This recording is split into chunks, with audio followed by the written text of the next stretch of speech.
Columnas políticas. Continuamos con la audiosíntesis informativa correspondiente al viernes 8 de septiembre de 2023. Demos lectura a algunas columnas políticas que se publican en algunos diarios de circulación nacional y portales informativos. En privado, por Joaquín López Dóriga, que se publica en el periódico Milenio. Ebrard, ese objeto del deseo. Tras iniciar ayer el periodo electoral legal que nos llevará a la madre de todas las elecciones el próximo 2 de junio, y cuando los dos bloques, el oficialista y el opositor, han definido a sus candidatas por resuelto ese escenario, el tema periodístico no fueron ellas. Ya se despejó esa incógnita, sino lo que falta, Marcelo Ebrard. De él se habló ayer en todos los frentes y en todos los medios. Fue conversación por la duda. Empezó el presidente cuando le hizo un llamado a mantenerse en el movimiento, reunirse con él y le ratificó el acuerdo del pasado 5 de junio de que a quien ganara la coordinación de la defensa de la 4T le entregaría el bastón de mando del movimiento y que ahí estaba la coordinación del Congreso para él. Y le mandó el beso del diablo. Pero si se quiere ir como independiente, como es bien visto por las clases medias, le quitará votos al frente y mandará a la señora a un tercer lugar, lo que al presidente le encantaría, aunque ya no dijo que esa opción facilitaría la victoria de Sheinbaum, quien también habló de Ebrard, al revelar que le había mandado un mensaje y que estaba lista para reunirse con él y que no se fuera. Lo mismo hizo Mario Delgado, llamándolo a recapacitar, y también Ricardo Monreal, que habló de conciliación y unidad. En la casa de enfrente hablaron de Ebrard los presidentes de los tres partidos del bloque opositor, abriéndole las puertas del frente, pero no en lugar de Xóchitl, quien también se refirió a él con el que dijo se reuniría. Y por si faltara, Movimiento Ciudadano desmintió que Dante Delgado hubiera tenido un encuentro con el ex canciller. Así pues, la nota fue Ebrard y la incógnita. Insisto por despejar su destino, lo que hace periodístico. Retales. 1. Bastón. Anoche el presidente López Obrador volvió al restaurante El Mayor, cerca de su palacio, donde el 5 de junio acordó formas, tiempos y precandidatos para entregarle a Claudia el bastón de mando. La expectación era la asistencia de Ebrard. Cuando fueron todos. Su ausencia formalizó ya su anunciada ruptura con Morena, López Obrador y Sheinbaum. 2. Ciudad de México. Ahora sigue el proceso de la Ciudad de México. De Palacio está Clara Brugada y de Claudia Sheinbaum, si decidiera, Omar García Harfuch, al que le autorizaron primera entrevista exclusiva en la jornada para hablar de sus aspiraciones políticas, gobernar esta ciudad. Y ayer se sumó Ricardo Monreal. Y 3. Coqueteo. Ayer en la comida de los 300 líderes convocada por Raúl Ferráez, coincidieron en la mesa principal Xóchitl Gálvez y el presidente del Consejo Coordinador Empresarial, Francisco Cervantes, muy cercano a López Obrador, y quien solo invitó a Sheinbaum a su consejo y nunca a Gálvez. Allí le buscó la mirada y parece que ahora sí. A ver, Claudia fue invitada, pero se disculpó. No fue. Arsenal, por Francisco Garfias, que se publica en el periódico Excelsior. El mensaje de Claudia que Marcelo no respondió. López Obrador no parecía molesto con la descalificación que hizo Marcelo Ebrard del proceso interno que culminó con la entrega del bastón de mando de la 4T a Claudia Sheinbaum. En la mañanera de ayer, el presidente abonó a la falsa idea de que Ebrard podría postularse como candidato independiente. Vamos a suponer que diga, soy libre, puede ser candidato independiente. Se juntan firmas y hay esa posibilidad. ¿A quién le afectaría? ¿No se dan cuenta que en donde tiene más jale Marcelo es en las clases medias? En una de esas, la candidata de Claudio X queda en tercer lugar, ironizó. No pocos cayeron en su juego y promovieron la idea de que se tratara de un plan maestro del presidente para, vía Marcelo, arrebatarle los votos de la clase media a Xóchitl Gálvez. Bastaba un paseo por las redes sociales para constatarlo. La propia Xóchitl opinó en X. Está claro que el presidente lo que más quisiera es que Marcelo se fuera por otro partido, para quitarnos votos al Frente Amplio por México. El mismísimo Roberto Madrazo, expresidente nacional del PRI, dijo sobre el tema: ya anunció López Obrador su plan, poner a Marcelo Ebrard como candidato independiente para que se lleve los votos de la clase media. Vuelve a cometer el error de subestimar a Xóchitl. Marcelo le sacará votos a Claudia, no a Xóchitl, pronosticó. El caso es que ayer venció el plazo para registrarse como independiente, y Marcelo no lo hizo. Tiene otros planes que dará a conocer el lunes por la mañana. Sabemos que ese día el ex canciller va a reunirse con su estructura y anunciar el nacimiento de un movimiento nacional con diputados, senadores, alcaldes, sociedad civil y todos los que le dieron su respaldo en el proceso interno. Marcelo, además, le adelantó a Ciro Gómez Leiva que va a estar en la boleta en 2024. Le dijo también que ya no tiene espacio en Morena después de lo ocurrido. La tarde de ayer hablamos con Alberto Esteban, operador de Ebrard en la Ciudad de México. Salía de una reunión que sostuvo el ex canciller con su equipo. Nos dijo: el amigo, Marcelo, no se registra como candidato independiente, pero va a estar en la boleta en 2024. ¿Con Movimiento Ciudadano?, preguntamos.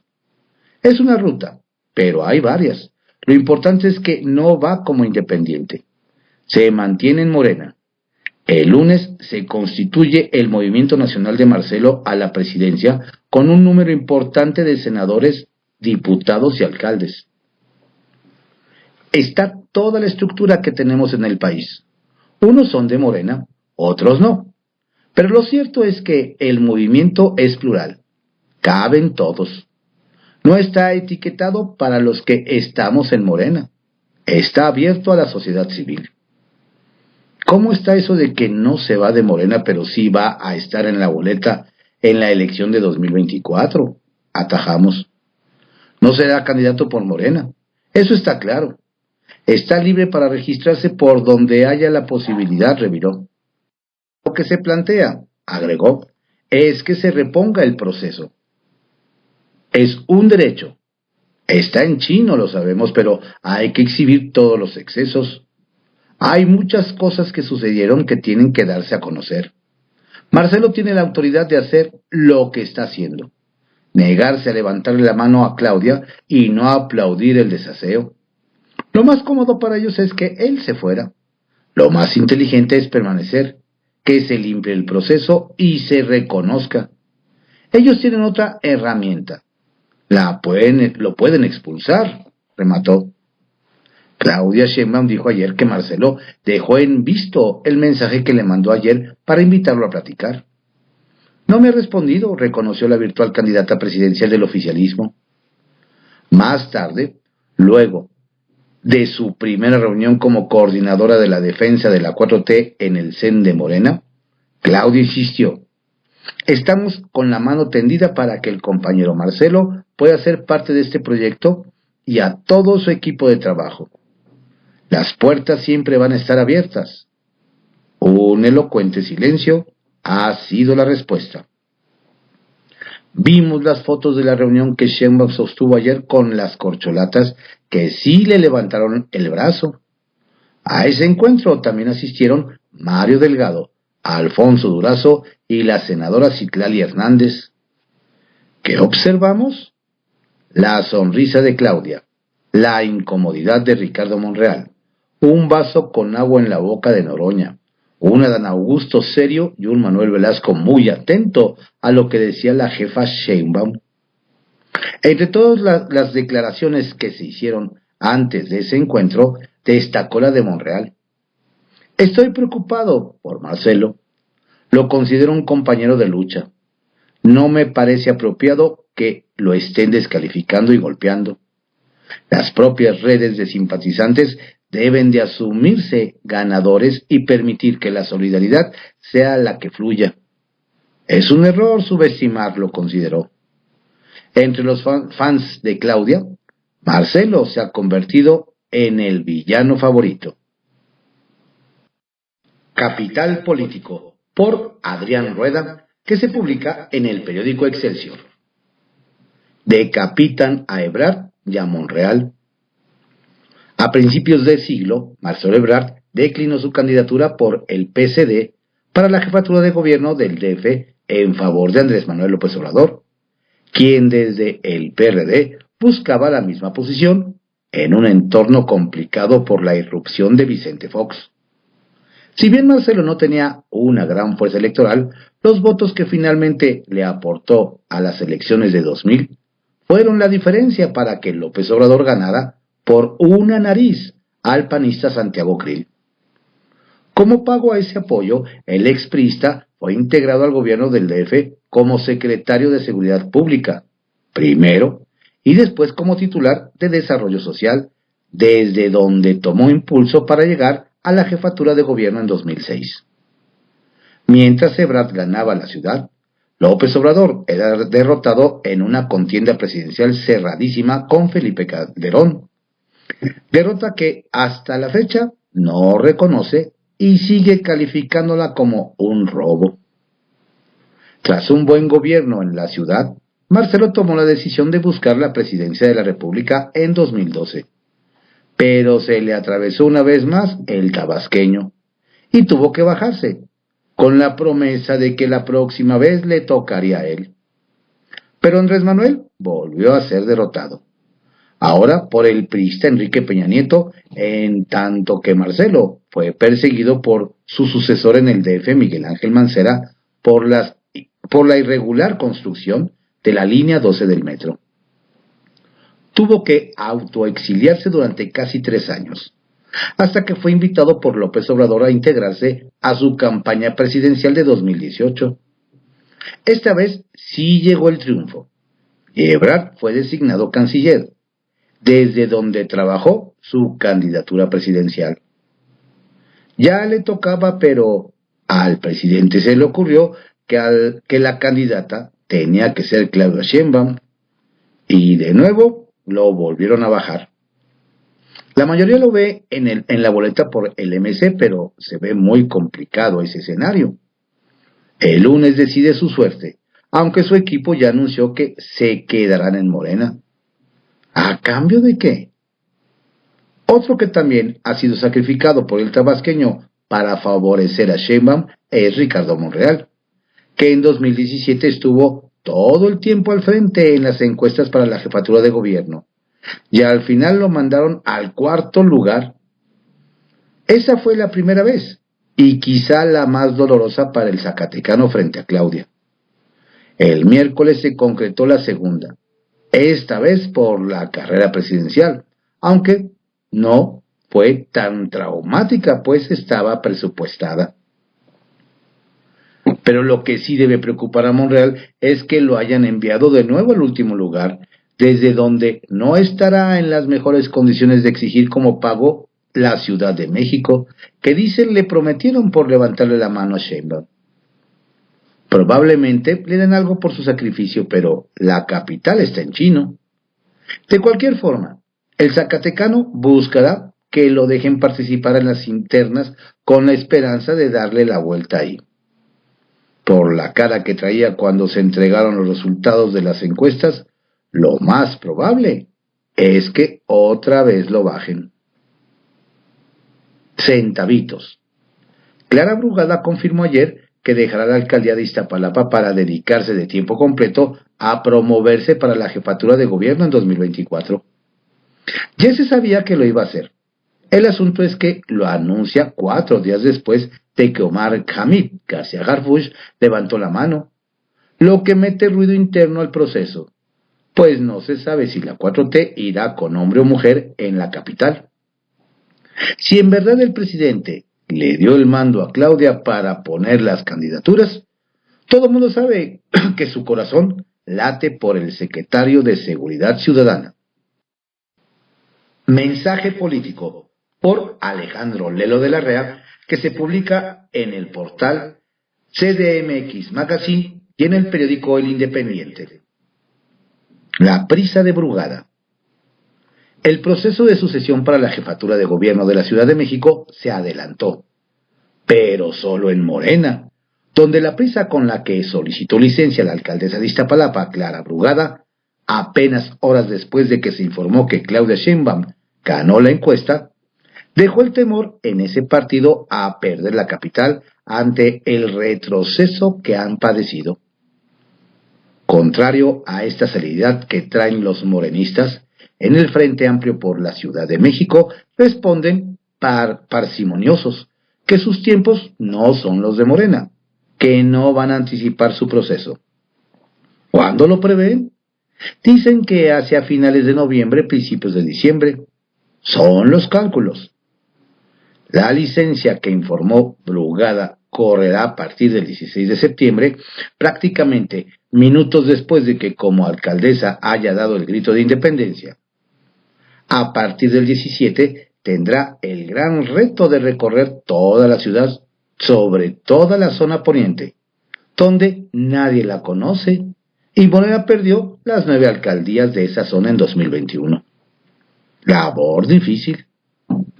Brugada no hizo una encuesta como Sheinbaum para preguntarle a los iztapalapenses si estaban de acuerdo en que se separara del cargo. Ya tomada la decisión, tampoco les comunicó la verdad de su ausencia, que se va a hacer campaña para buscar la candidatura de Morena. Ofreció una explicación tan ambigua como engañosa, que va a concentrarse de tiempo completo a fortalecer y revitalizar el movimiento. Un gran movimiento ciudadano que promueva y defienda la transformación de la Ciudad de México.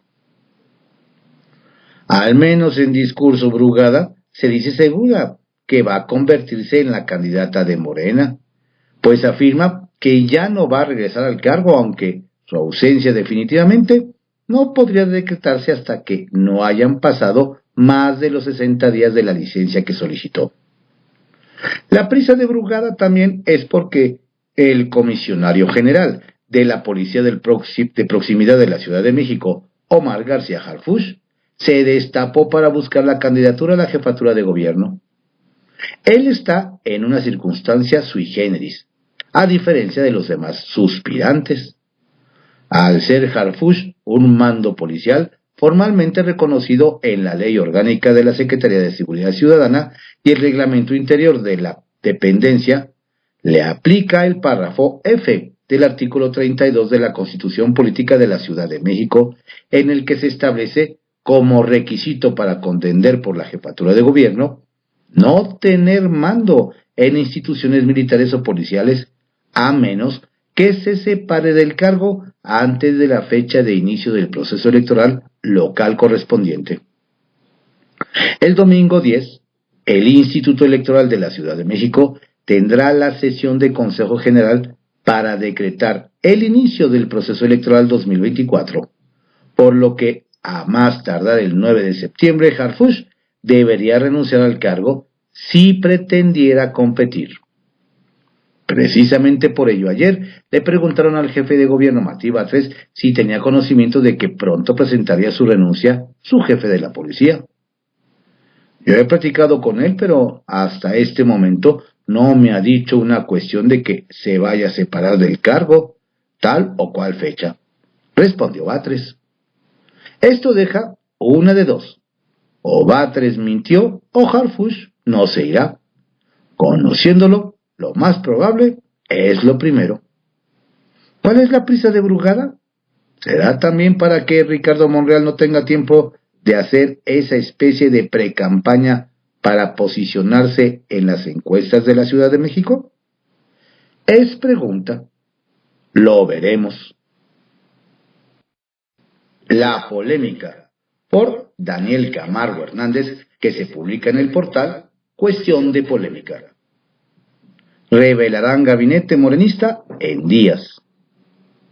Hace unos días comenté en este mismo espacio veremos si a Morena no se le sale de control el proceso interno del Estado de México, con eso de que ya cada quien hace lo que se le antoja.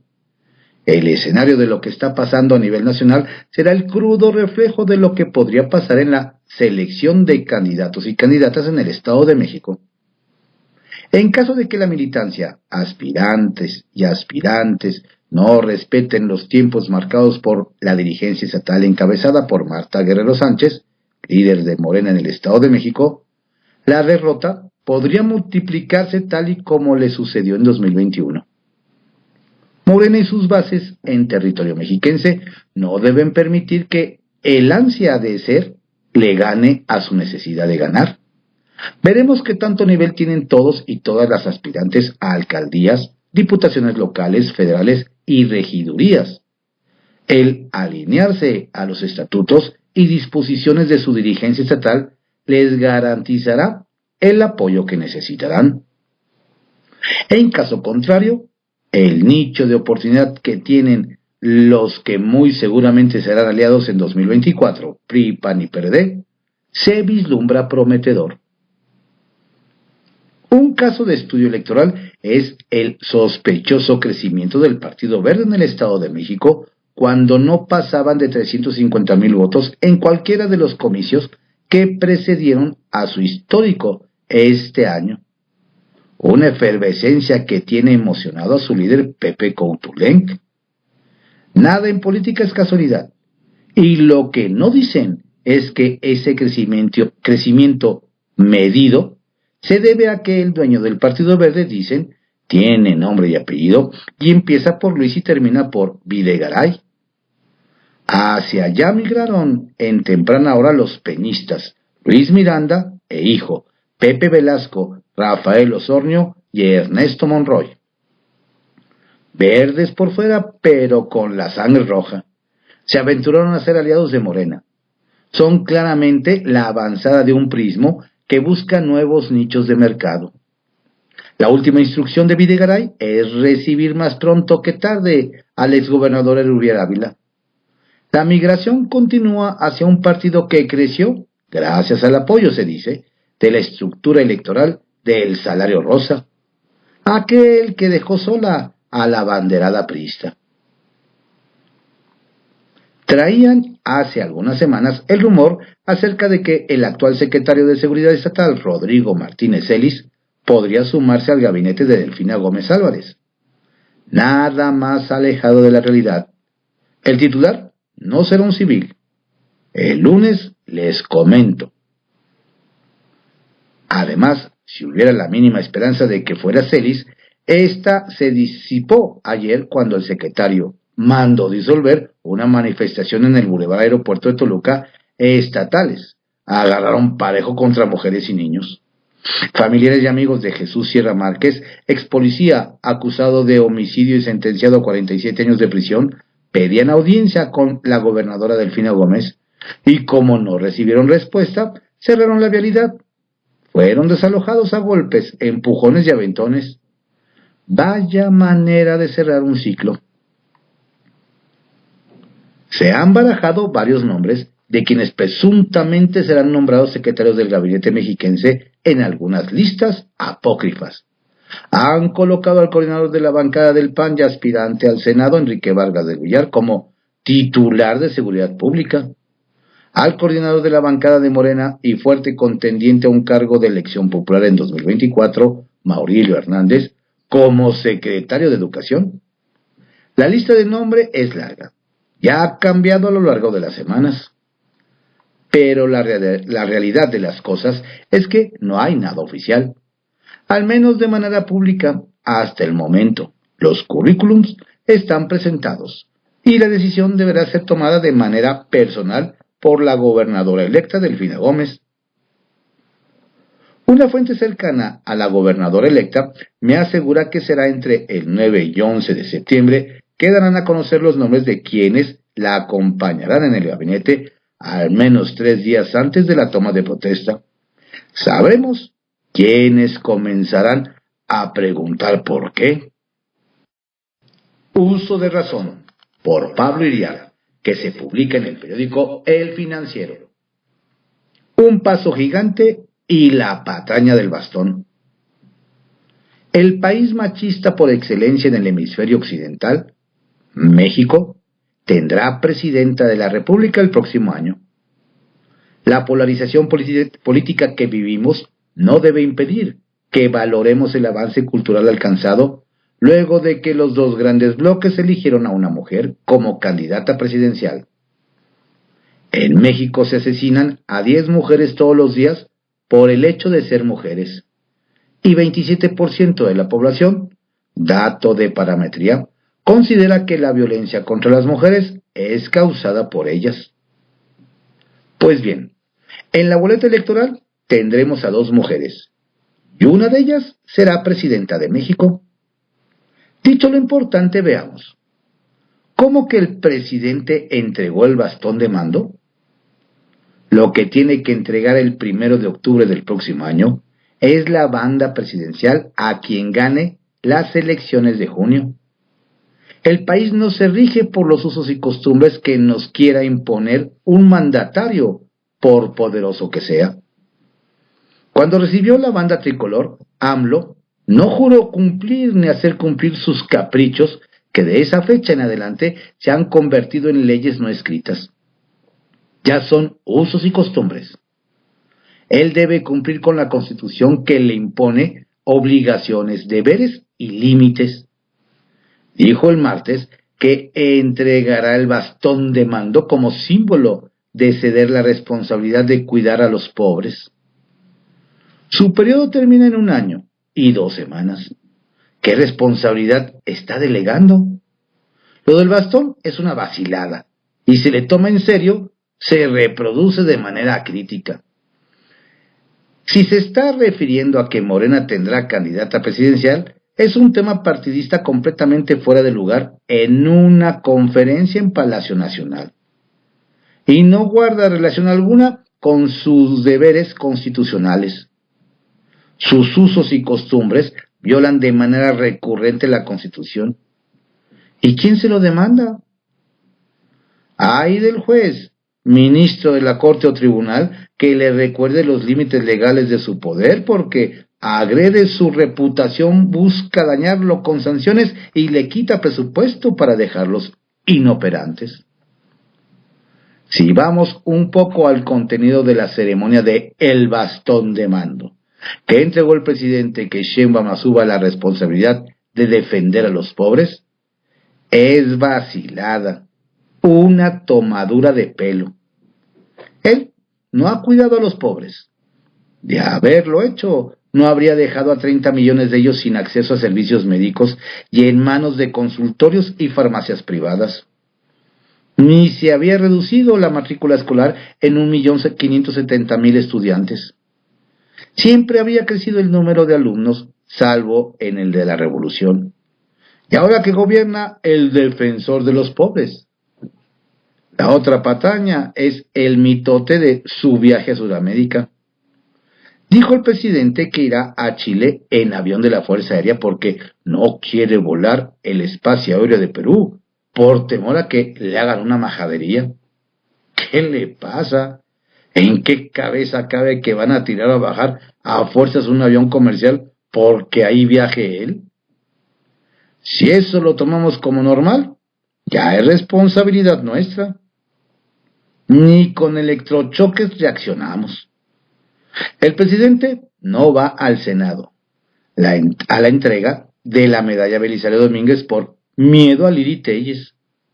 Y ahora no pasa a 10.000 metros sobre el suelo peruano por temor a una majadería de la presidenta Dina Boluarte.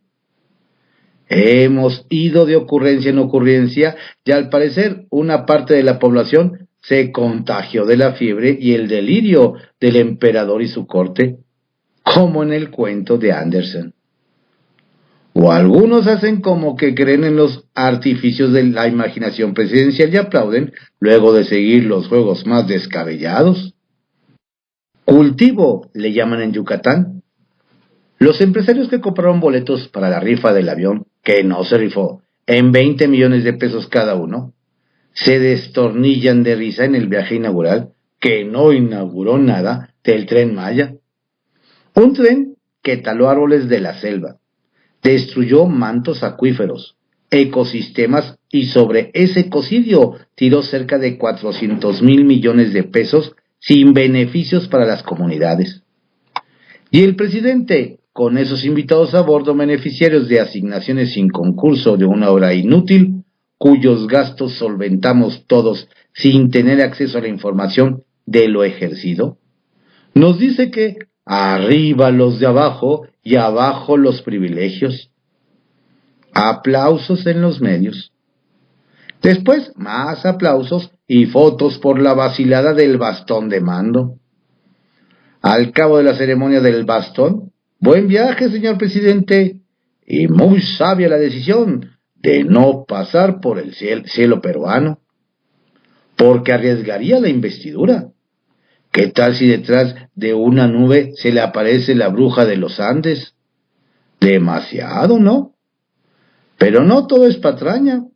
México ha roto un tabú monumental. Una mujer presidirá la República. Teléfono Rojo, por José Ureña, que se publica en el periódico 24 Horas. El fraude de Morena se orquestó desde la cúpula de Morena. No se hagan bolas, diría el clásico. No fueron las encuestadoras. Pero más allá de aquella histórica frase de Carlos Salinas de Gortari, con su odio a los periodistas, pasemos a la operación política de su némesis, Andrés Manuel López Obrador. Quien descubrió el origen del fraude morenista es Roy Campos, director de Consulta Mitofsky, y quien conoció por dentro los intestinos de este falso procedimiento democrático. ¿Por qué? Simple, porque Roy Campos y Consulta Mitofsky estuvieron en la convocatoria de las encuestadoras, y al final no participaron, pero conocieron de fondo todo el entramado morenista.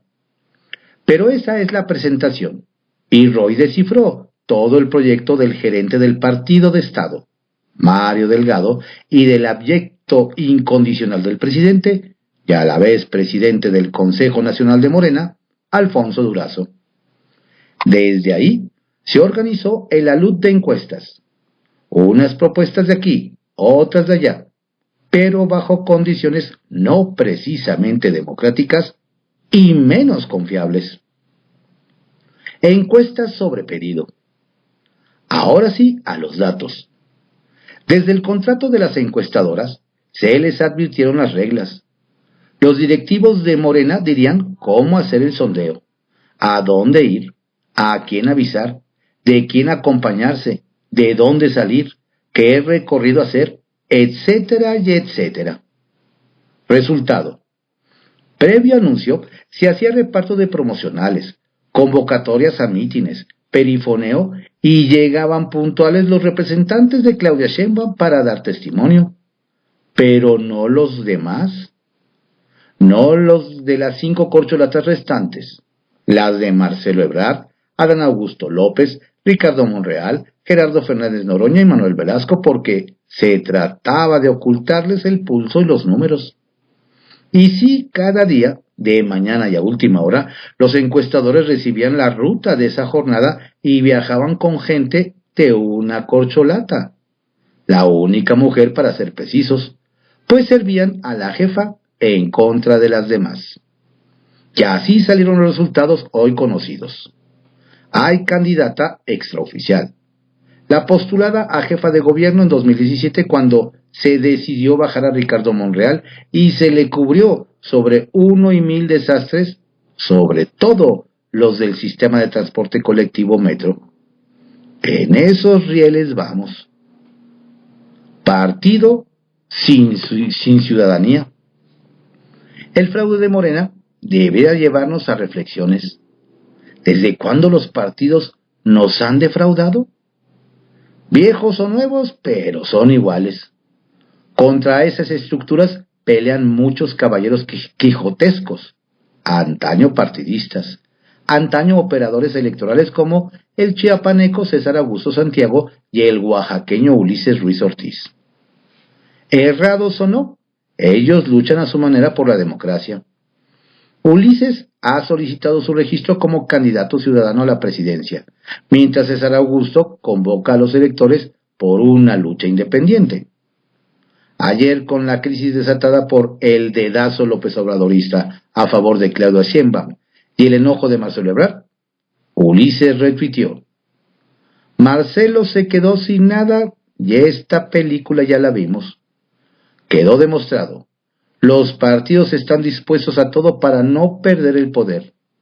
En 2024, el camino es independiente. Dejemos los colores atrás. México nos necesita.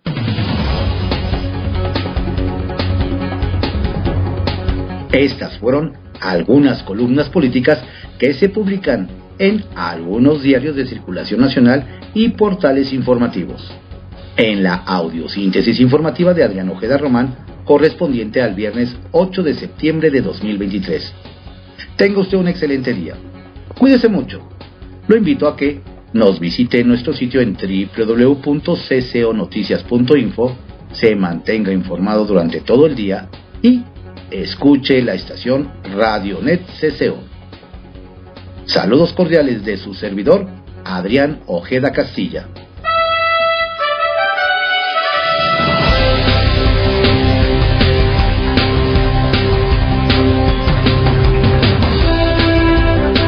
La audiosíntesis informativa fue creada por Adrián Ojeda Román en 1971 y actualmente es producida por Corporación Comunicativa Ojeda.